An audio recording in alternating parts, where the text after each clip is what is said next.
ដោយសារកំឡុងពេលនេះប្រទេសកម្ពុជារបស់យើងកំពុងតែជួបនឹងសង្គ្រាមនៅតាមព្រំដែនជាមួយនឹងប្រទេសសៀមដូច្នេះយើងខ្ញុំទាំងអស់គ្នាដែលជាប្រជាពលរដ្ឋខ្មែរដែលកំពុងតែរស់នៅធ្វើការនិងសិក្សានៅក្នុងប្រទេសកូរ៉េខាងត្បូងក៏ដូចជាប្រទេសនានានៅលើសកលលោក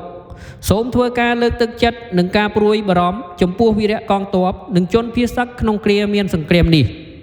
យើងខ្ញុំទាំងអស់គ្នាសូមផ្ញើសារនៃការលើកទឹកចិត្តនិងក្តីព្រួយបារម្ភយ៉ាងជ្រាលជ្រៅបំផុតជូនចំពោះបងប្អូនវីរៈកងទ័ពនិងបងប្អូនជនភៀសសឹកទាំងអស់ជូនចំពោះបងប្អូនវីរៈកងទ័ពអ្នកគឺជាអ្នកការពារដ៏អង់អាចក្លាហានអ្នកជាក្តីសង្ឃឹមរបស់ជាតិរាល់ការលះបង់និងពលិកម្មរបស់បងប្អូននៅលើសមរភូមិគឺជាការការពារដ៏រឹងមាំចំពោះអធិបតេយ្យភាពនិងអាយុជីវិតរបស់ប្រជាជនយើងភាពក្លាហានរបស់បងប្អូនគឺជាកម្លាំងចិត្តដ៏ធំបំផុតដែលជំរុញឲ្យប្រជាជនមានជំនឿលើសន្តិភាពកុំបោះបង់ស្មារតីទោះបីជាគ្រោះថ្នាក់នៅជុំវិញខ្លួនក៏ដោយសូមរក្សាស្មារតីវីរៈបុរសនេះជានិច្ចសូមគិតដល់គ្រួសារនិងប្រទេសជាតិដែលរងចាំថ្ងៃត្រឡប់មកវិញប្រកបដោយជោគជ័យប្រជាជនទាំងមូលនៅពីក្រោយខ្នងបងប្អូនគ្រប់ដង្ហើមប្រយុទ្ធទាំងអស់សាមគ្គីភាពនាំមកនៅជ័យជំនះសូមរួបរวมគ្នាជាធ្លុងមួយប្រើប្រាស់កម្លាំងនិងយុទ្ធសាស្ត្រប្រកបដោយប្រាជ្ញាជឿជាក់ថាការខិតខំរបស់បងប្អូននឹងនាំមកនូវសន្តិភាពនិងភាពសុខសាន្តត្រឡប់មកវិញនៅក្នុងពេលឆាប់នេះជូនចំពោះជនភៀសសឹកសូមរក្សាភាពរឹងមាំនិងក្តីសង្ឃឹមភាពអត់ធ្មត់ជាកម្លាំងការភៀសខ្លួនមិនមែនជាការបញ្ចប់ឡើយតែជាការចាប់ផ្ដើមជីវិតថ្មីដែលត្រូវតស៊ូសូមបងប្អូនមានភាពអត់ធ្មត់និងខិតខំរក្សាសុខភាពផ្លូវកាយនិងផ្លូវចិត្តការរស់រានមានជីវិតរបស់បងប្អូនគឺជាជ័យជំនះមួយផ្នែកនៃការតស៊ូនេះកុំបោះបង់ក្តីសង្ឃឹមទោះបីត្រូវបាត់បង់ផ្ទះសម្បែងនិងជួបការលំបាកយ៉ាងណាក៏ដោយសូមរក្សាក្តីសង្ឃឹមជានិច្ចថាថ្ងៃណាមួយបងប្អូននឹងអាចត្រឡប់ទៅស្រុកកំណើតប្រកបដោយសេចក្តីសុខសូមចងចាំថាអ្នកមិននៅឯកាទេសហគមន៍អន្តរជាតិនិងប្រជាជនខ្មែរគ្រប់រូបកំពុងជួយជ្រោមជ្រែងបងប្អូនជូនចំពោះ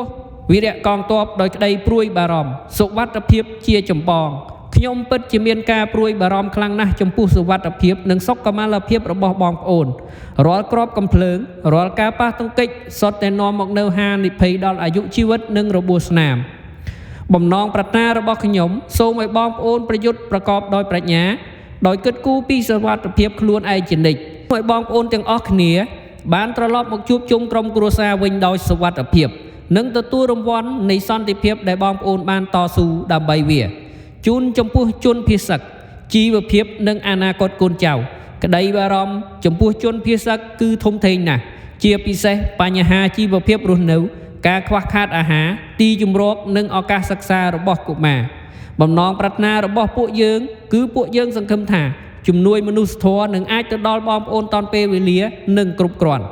សង្ឃឹមថាបងប្អូននឹងទទួលបានការថែទាំសុខភាពនិងការអប់រំសម្រាប់កូនចៅដើម្បីធានាថាអនាគតរបស់ពួកគេមិនត្រូវបាត់បង់ដោយសារតែសង្គ្រាមនោះទេយើងទាំងអស់គ្នាគឺជាខ្មែរ